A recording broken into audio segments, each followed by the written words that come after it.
Hello दोस्तों, स्वागत है आप सबका आपके इस यूट्यूब चैनल कटिंग चाय में।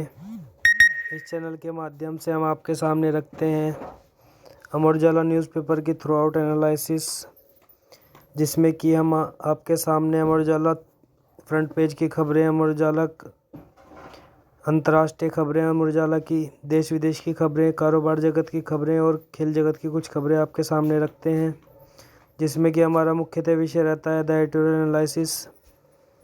निश्चित यह सेशन हम कह सकते हैं कि एसएससी, यूपीएससी और अन्य प्रतियोगी परीक्षाओं की तैयारी करने वाले छात्रों के लिए अति महत्वपूर्ण रहता है। तो चलिए शुरू करते हैं। जैसे कि हमारे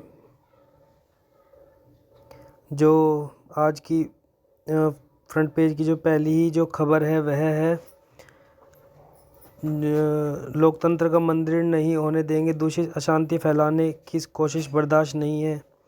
तो इस प्रकार की बात जो संसद में आए दिन हंगामे से चिंतित उपराष्ट्रपति जगदीप धनखड़ ने कहा है कि लोकतंत्र का मंदिर दूषित नहीं होने देंगे और इतनी बढ़िया जो व्यवस्था है पर पूरे देश को नाज है, वहाँ शांति फैलाने की कोशिश बर्दाश्त नहीं की जा सकती है।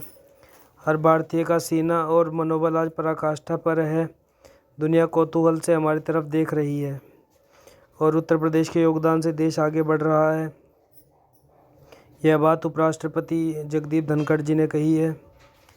वहीं कुछ लोगों ने भारत की प्रतिष्ठा को धूमिल करने की ठान ली है, तो यह बात भी उन्होंने कही। वहीं इसके बाद हम चलते हैं हमारी जो नेक्स्ट खबर है फ्रंट पेज की उसकी तरफ। लालू कुनबे ने अपराध से एक तरह से जो 600 करोड़ रुपए कमाए हैं उसकी एक हम कह सकते हैं प्रवर्तन निदेशालय ने दावा पेश किया है कि लालू प्रसाद यादव के परिजनों के ठिकानों से अब तक 600 करोड़ रुपए की अपराध से अर्जित की गई संपत्ति का पता चला है और विशाल भूमि बैंक के संकेत भी मिले हैं, जिसमें कि 350 करोड़ की अचल संपत्ति का पता चला है। वहीं इसके बाद हम चलते हैं हमारी जो नेक्स्ट खबर है उसकी तरफ। जो ऑस्ट्रेलिया के प्रधानमंत्री हैं एंथनी अल्बनीज़ ने जब भारत के प्रधानमंत्री के साथ वार्ता की थी, या हम कह सकते हैं कि उनके साथ जब क्रिकेट मैच के दौरान एक तरह से दोनों देशों की एक साझेदारी का संकेत देने का जो प्रयास किया था, तो एंथनी उसमें जो हमारे प्रधानमंत्री हैं मोदी जी, उन्होंने एंथनी अल्बनीज़ जो ऑस्ट्रेलिया के प्रधानमंत्री हैं उनसे यह बात साझा की थी कि ऑस्ट्रेलिया में जो हिंदू मंदिरों पर एक तरह से जो हमले हो रहे हैं उनके लिए उन्होंने एंथनी अल्बनीज़ ऑस्ट्रेलिया के प्रधानमंत्री से यह बात साझा की थी। तो उसके जवाब में एंथनी अल्बनीज़ ने एक तरह से कहा था कि ऑस्ट्रेलिया में मंदिरों पर हमले करते ही बर्दाश्त नहीं किए जाएंगे। तो इस प्रकार का बयान वहाँ के हम कह सकते हैं प्रधानमंत्री ने दिया है। वहीं इसके बाद हम चलते हैं हमारी जो नेक्स्ट खबर है उसकी तरफ। H3N2 एक तरह से सतर्कता और जागरूकता बढ़ाने के निर्देश जो दिए गए हैं। H3N2 हम जानते हैं कि किस तरह से वायरस फैल रहा है, तो इससे एक तरह से हम कह सकते हैं सतर्कता और जागरूकता बढ़ाने के निर्देश दिए गए हैं। वहीं इसके बाद हम चलते हैं हमारी जो नेक्स्ट खबर है उसकी तरफ। शुद्ध कर संग्रह 17% बढ़कर 13.73 लाख करोड़ रुपए हो गया है। तो निश्चित ही 2.95 लाख करोड़ रुपए करदाताओं को वापस किए गए हैं, जिसमें कि चालू वित्त वर्ष में 10 मार्च तक शुद्ध कर संग्रह 17% बढ़कर 13.73 लाख करोड़ रुपए हो गया है और यह पूरे वित्त वर्ष के संशोधित अनुमान की तुलना में 83% रहा है। वहीं इसके बाद हम चलते हैं हमारी जो अंतर्राष्ट्रीय खबर है उसकी तरफ। तो अंतर्राष्ट्रीय खबर में हमारी जो पहली खबर है वह है कश्मीर पर भारत की विदेश नीति के आगे पाकिस्तान की एक तरह से कूटनीतिक हार हुई है और विदेश मंत्री बिलावल भुट्टो ने माना है कि भारत की कूटनीति का लोहा उन्होंने माना है और भारत के खिलाफ दुष्प्रचार और कश्मीर का राग अलापना पाकिस्तानी हुक्मरानों का स्थायी शौक रहा है, लेकिन अब उन्हें इन मुद्दों को उछालने पर कोई पहले की तरह तवज्जो नहीं मिलती है। गाहे बगाहे पाकिस्तान के नेताओं का दर्द इस बात को लेकर छलकता रहता है कि भारत के खिलाफ खासतौर पर कश्मीर के मुद्दे पर उनके लिए अब समर्थन जुटाना मुश्किल होता जा रहा है। वहीं इसके बाद हम चलते हैं हमारी जो नेक्स्ट खबर है उसकी तरफ। 2026 तक एप्पल भारत में दे सकती है 3 लाख नए रोजगार। तो जो आईफोन बनाने वाली कंपनी एप्पल है तो भारत पर अपना फोकस एक तरह से बढ़ा रही है और इससे यह वित्त वर्ष 2026 तक भारत में 3 लाख रोजगार नए प्रदान कर सकती है। इसमें से 1/3 नौकरियां प्रत्यक्ष रूप से होंगी जबकि 2 लाख अप्रत्यक्ष रूप से होंगी। तो यह खबर हमारे सामने आ रही है। वहीं हमारी जो नेक्स्ट खबर अंतर्राष्ट्रीय तरफ से है वह है नेपाल के उपराष्ट्रपति के लिए 3 नामांकन। 17 को चुनाव जो होने जा रहा है तो राष्ट्रपति तो बन गए थे वहाँ के नेपाल के रामचंद्र पौडेल जो अभी बने हैं, लेकिन उसके बाद उपराष्ट्रपति के लिए 3 नामांकन आए हैं जिसमें कि 17 को चुनाव होना है। तो देखते हैं कि कौन उपराष्ट्रपति के लिए एक तरह से नामांकित किए जाते हैं। वहीं इसके बाद हम चलते हैं हमारी जो नेक्स्ट खबर है उसकी तरफ। खेल जगत की तरफ से हमारी जो पहली खबर जो बन रही है वह है सानिया की सफलता ने महिलाओं को एक तरह से टेनिस में करियर की नई राह दिखाई है।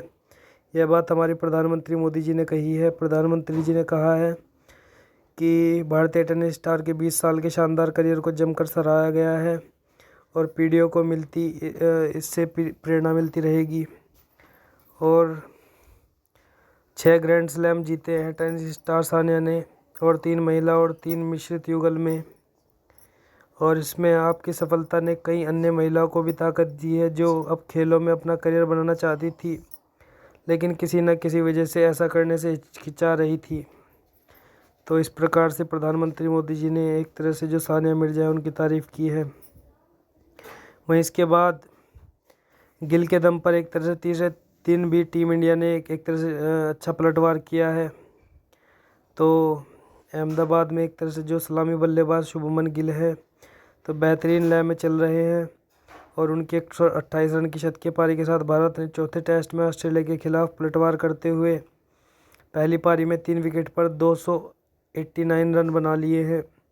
और तीसरे दिन के खेल की समाप्ति के समय विराट 128 गेंदों में 59 रन बनाकर खेल रहे थे और जबकि उनका साथ रविंद्र जडेजा 16 से नॉट आउट दे रहे थे। वहीं भारत अभी 191 रन पीछे है और ऑस्ट्रेलिया ने पहली पारी में जिसमें कि 480 रन बनाए थे और गिल ने 2 महीने से भी कम समय में 5वां अंतर्राष्ट्रीय शतक एक तरह से जड़ा है जबकि टेस्ट में उनका दूसरा शतक है। वहीं इसके बाद हम चलते हैं हमारी जो नेक्स्ट खेल जगत की खबर है वह है ओलंपिक संघ में मुकदमों पर एक तरह से 4.23 करोड़ रुपए खर्च हुए हैं। तो जिसके अध्यक्ष पीटी उषा की अगुवाई में हुई आम सभा की बैठक में दोबारा ऑडिट कराने का फैसला किया गया है। तो देश में खेलों की सर्वोच्च संस्था है भारतीय ओलंपिक संघ IOA खेलों से ज़्यादा मुकदमेबाजियों में उलझा हुआ है और 2019-20 और 2020-21 में IOA में कानूनी लड़ाई पर 4 करोड़ 23 लाख रुपए की भारी भरकम राशि खर्च की गई है जबकि इन 2 वर्षों में IOA का कुल खर्च 27.40 करोड़ रुपए रहा है। तो अध्यक्ष पीटी उषा की अगुवाई में शनिवार को हुई आम सभा में पूर्व अध्यक्ष नरेंद्र बत्रा और महासचिव राजीव मेहता के पिछले 2 साल के कार्यकाल के इस खर्च के पास कर दिया गया है। हालांकि आम सभा ने इस खर्च का दोबारा ऑडिट कराने का फैसला लिया है। साथ ही इसमें गड़बड़ी निकलने पर इसकी जिम्मेदारी पुरानी IOA की होगी। वहीं इसके बाद हम चलते हैं हमारी जो कारोबार जगत की खबर है उसकी तरफ। तो कारोबार जगत की खबर में जैसे कि जो हमारी खबर बन रही है कारोबार जगत की खबर से पहले हम आपके लिए देश विदेश की खबर की तरफ चलते हैं। तो देश विदेश की खबर में जैसे कि अमेरिका में 2008 के बाद सामने आए सबसे बड़े वित्तीय संकट से दुनिया डरी हुई है और सिलिकॉन वैली बैंक की विफलता भी हम जिसमें देख सकते हैं और भारत सहित पूरी दुनिया में इसके निवेश पर निर्भर कंपनियां खतरा महसूस कर रही हैं। तो किस वजह से एक तरह से SVB एक तरह से जो फेल हुआ था, जिसमें कि हम कह सकते हैं जमा ज़्यादा किया गया था और लोन कम। कोई बैंक ग्राहकों का पैसा जमा कर उन्हें ब्याज देता है, खुद उनका पैसा मार्केट में लोन के जरिए बांटकर ब्याज कमाता है। जमाकर्ताओं को चुकाए जाने वाले ब्याज के मुकाबले लोन से अर्जित ब्याज ज़्यादा होने पर बैंक सफलता से चलते हैं। और SVB के पास साल 2017 में ग्राहकों के 4,400 करोड़ डॉलर जमा थे और 2021 तक यह सवा 4 गुना बढ़कर 18,900 करोड़ हो गए। लेकिन लोन 2,300 करोड़ डॉलर से बढ़कर 6,600 करोड़ डॉलर तक पहुँचे, यानी 2.85 गुना ही बढ़े। तो हम कह सकते हैं कि अमेरिका के 16वें सबसे बड़े बैंक सिलिकॉन वैली ने पिछले वर्ष भारत के बाज़ार के हालात पर जारी रिपोर्ट में बताया कि यहाँ 2021 में 3,600 करोड़ डॉलर का रिकॉर्ड निवेश स्टार्टअप में हुआ है और 2020 से करीब 2 गुना हम कह सकते हैं। तो इसके बाद हम चलते हैं अपनी जो नेक्स्ट खबर है उसकी तरफ।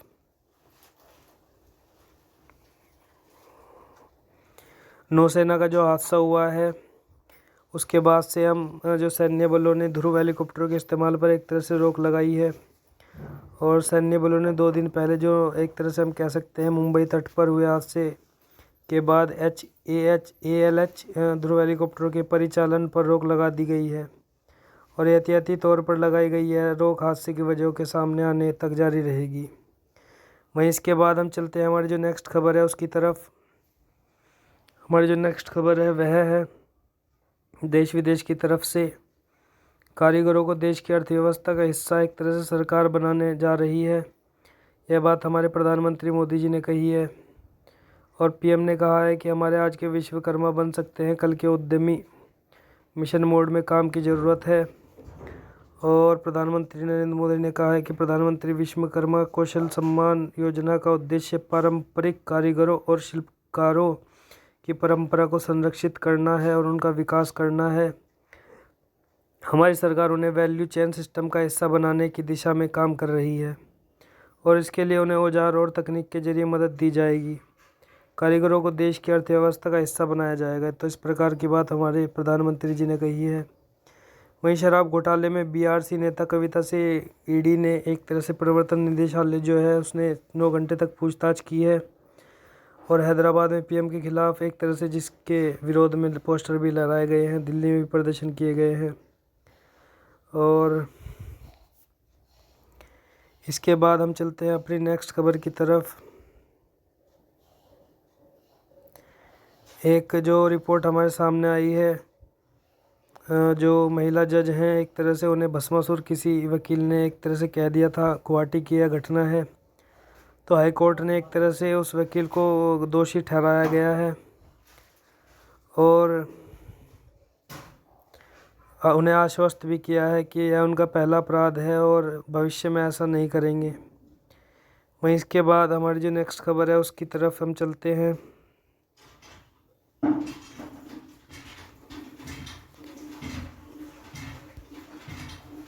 तो जैसे कि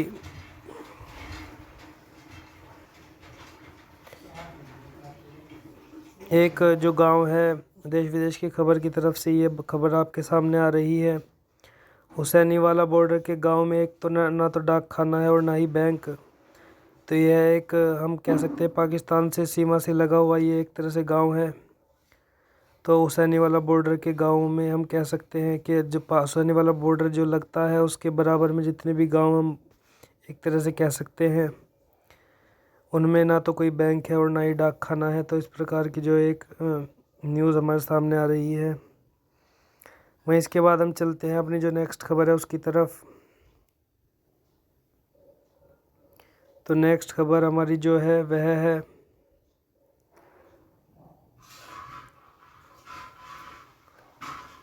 हमारी जो एडिटोरियल एनालिसिस होती है जिसका हमें बेसब्री से इंतज़ार रहता है।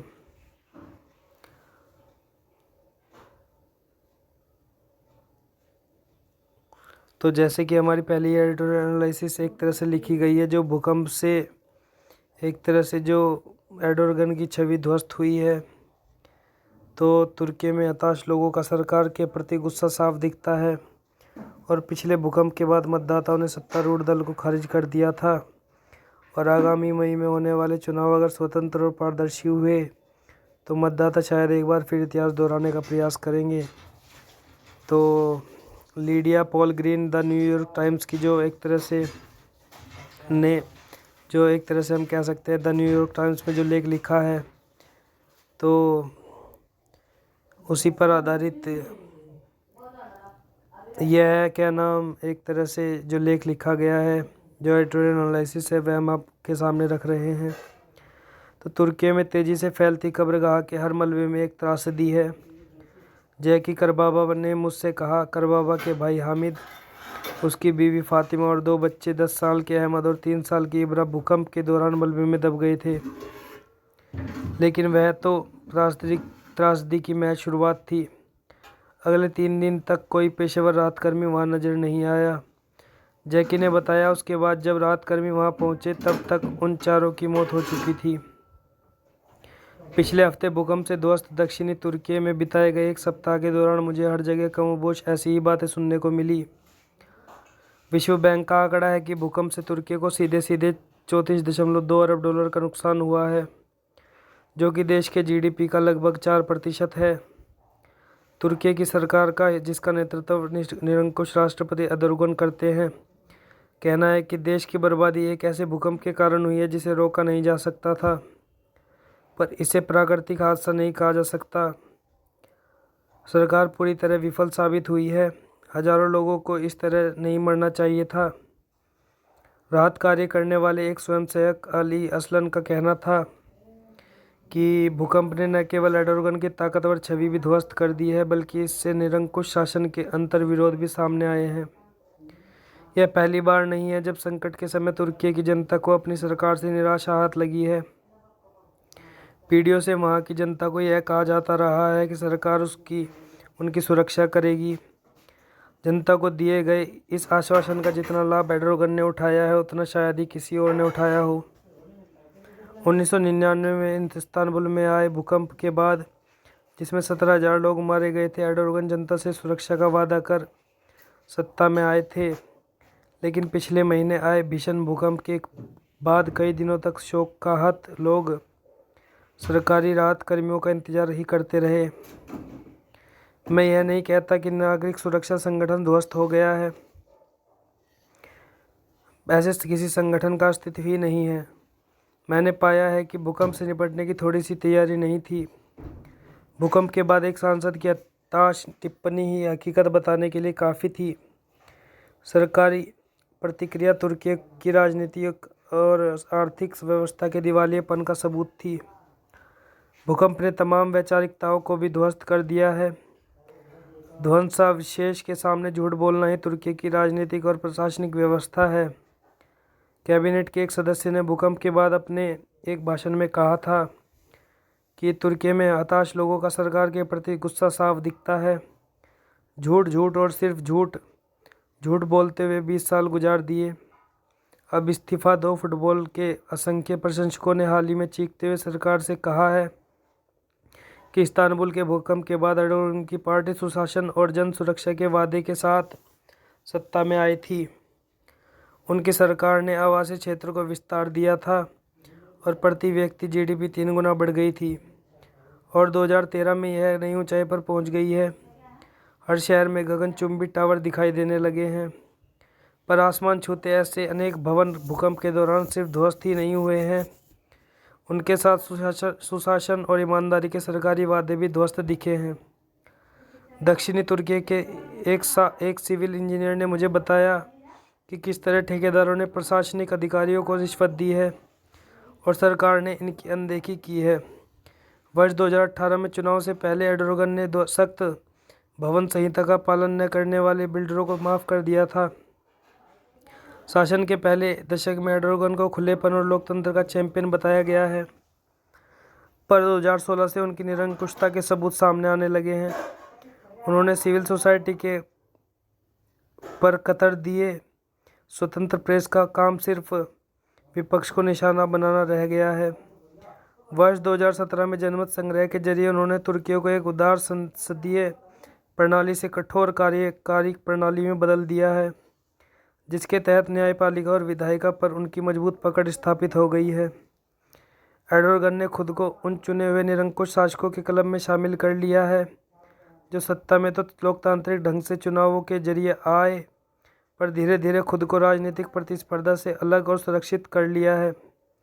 ऐसे लोगों के लिए खुद को जीवन भर के लिए शासक घोषित करने की जरूरत नहीं है।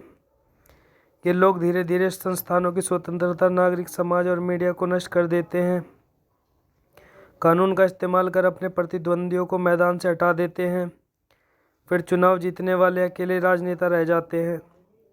ऐसा भारत और हंगरी में हुआ और ब्राज़ील के भी उस दिशा में जाने की आशंका थी। रूस में तो अति ही हो गई है, जहां सत्ता पर काबिज एक सन की किसी के प्रति जवाबदेह नहीं है, जबकि कथित रूप से उसके पास परमाणु हथियारों का सबसे बड़ा जखीरा है। पिछले सप्ताह एर्डोगन ने संकेत दिया कि चुनाव समय पर होंगे। तुर्की की जनता गुस्से में है। पिछले भूकंप के बाद मतदाताओं ने सत्तारूढ़ दल को खारिज कर दिया था।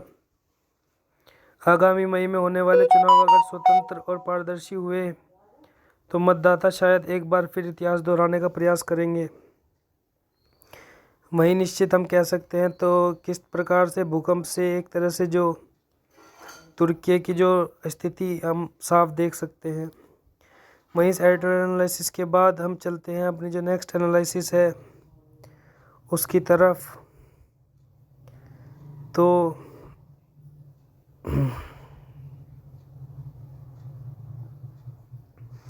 यह जो एनालिसिस लिखी गई है किंशुक पाठक के द्वारा लिखी गई है, जो कि डॉक्टर कृष्ण बिहारी मिश्र, बलिया की मिट्टी और आचार्य हजारी प्रसाद द्विवेदी की वैचारिक पृष्ठभूमि के प्रतीक पुरुष के ऊपर एक तरह से एक अनुसंधान या हम शोध कह सकते हैं, एक समर्पित शब्द साधक के रूप में यह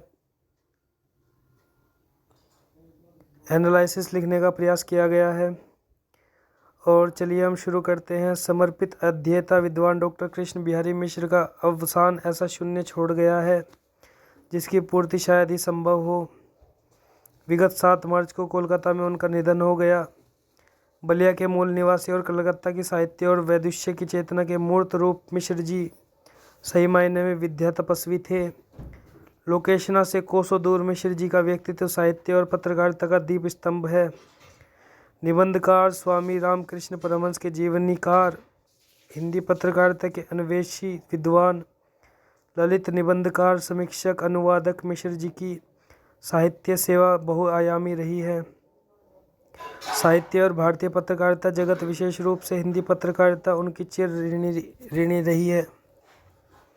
जब पत्रकारिता और जनसंचार एक अकादमिक विषय के रूप में विकसित हो रहा था, उस दौर में हिंदी पत्रकारिता के प्रामाणिक एवं मौलिक शोध पत्रपरक संदर्भों को पुस्तक के रूप में प्रस्तुत कर उन्होंने एक बहुत बड़े अभाव की पूर्ति की। डॉक्टर कृष्ण बिहारी मिश्र ने अनेक विषयों पर अपनी रचनाओं के माध्यम से शोधवर्ती का परिचय दिया। खासकर पत्रकारिता पर उनकी कई पुस्तकें प्रकाशित हुई, तो ललित निबंध के क्षेत्र में उनकी गतिशीलता रही। उनके ललित निबंध संग्रह में बहैया का जंगल, मकान उठ रहे हैं, आंगन की तलाश, अराजक उल्लास, गोरैया ससुराल चली आदि प्रमुख हैं। उनके विचार प्रधान निबंध संग्रहों में सांझ की जम्हाई, सृजनशील उजास, मूल्य मीमांसा, समबुद्धि, राष्ट्रीय अंतर्राष्ट्रीय विचार गोष्ठी में पठित आलेखों का संकलन, आस्था और मूल्यों का संक्रमण, संस्मरण, नेह के नाते अनेक शामिल हैं। जीवनी आधारित पुस्तक कल्पतरु की उत्सव लीला, परमहंस राम कृष्ण देव के लीला प्रसंग पर केंद्रित पुस्तक ने उनकी रचना धर्मिता को प्रतिष्ठित किया है। इसके अलावा हिंदी साहित्य बंग्य भूमिका का संपादन, कविता संग्रह, नवाग्रह, भगवान बुद्ध, चून की अंग्रेजी पुस्तक का अनुवाद, कलकत्ता विश्वविद्यालय से प्रकाशित इत्यादि पुस्तकों के माध्यम से मिश्र जी की साहित्य मेधा का परिचय मिलता है। हिंदीतर भाषी संपादकों से संबंधित मेरे शोध कार्य के संबंध में मिश्र जी से मेरी लंबी वार्ता और उनके सुगम व्यक्तित्व की स्मृतियाँ आज भी मेरे मस्तिष्क में कौंधती और प्रेरित करती हैं। शब्द क्रीड़ा में निमग्न विद्वान डॉक्टर कृष्ण बिहारी मिश्र जी से भेंट कोलकाता के साथ हरिमोहन लेन बेलिया घाट स्थित उनके निवास स्थान पर हुई थी। उस समय उनका धोती कुर्ता और मुंह में पान दबाए अत्यंत विनम्र साहित्यिक स्वरूप नहीं भूलता। साहित्य के प्रति लोगों की उदासीनता को लेकर उनका मन खिन्न था। मैं उनके आवास पर साक्षात्कार हेतु गया था। उन्होंने हिंदीतर भाषी संपादकों के अवदान को रेखांकित किया और कहा, ऐसे संपादकों ने अपनी भाषा के शब्दों को हिंदी में प्रचलित करने का कार्य कर हिंदी की शब्द संपदा में वृद्धि की है। वहीं उन्होंने कई बांग्ला भाषी संपादकों का उदाहरण देकर बताया कि हिंदी समाचार पत्रों की बंगाल में स्थिति मजबूत न होते हुए भी इन संपादकों ने बंगाल में हिंदी के समाचार पत्रों के संपादन और हिंदी पत्रकारिता को सजाने संवारने के कार्य को नहीं छोड़ा है। और मिश्र जी का व्यक्तित्व विराट एवं साहित्य सृजन में तल्लीन कृतिजीवी साधक के समान था, जिसने हिंदी साहित्य की श्रीवृद्धि के लिए अपना सर्वस्व न्यौछावर कर दिया। मिश्र जी कभी किसी सम्मान पुरस्कार के लिए सक्रिय या प्रगतिशील नहीं रहे। यद्यपि उन्हें भारत सरकार ने पद्मश्री सम्मान से विभूषित किया, पर वे सम्मान लेने नहीं गए।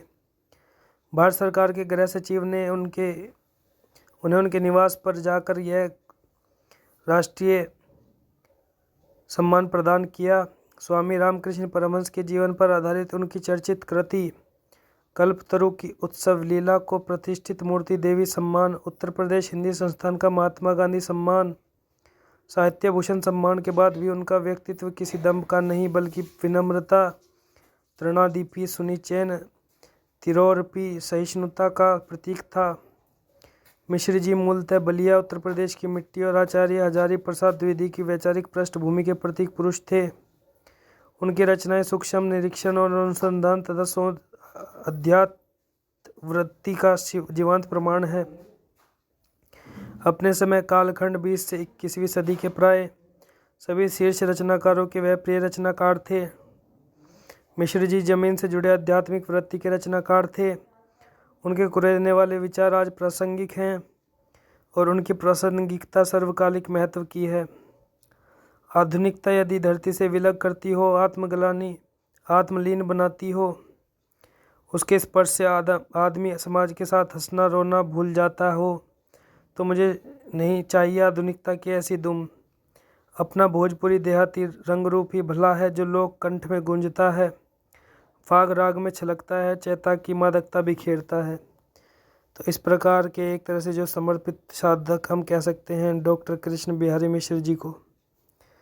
तो इसके बाद हम आपसे विदा लेते हैं मिथिलेश बारिया की चंद पंक्तियों से, तो जो कि निरंतर हम संडे के दिन आपके सामने रखते आ रहे हैं।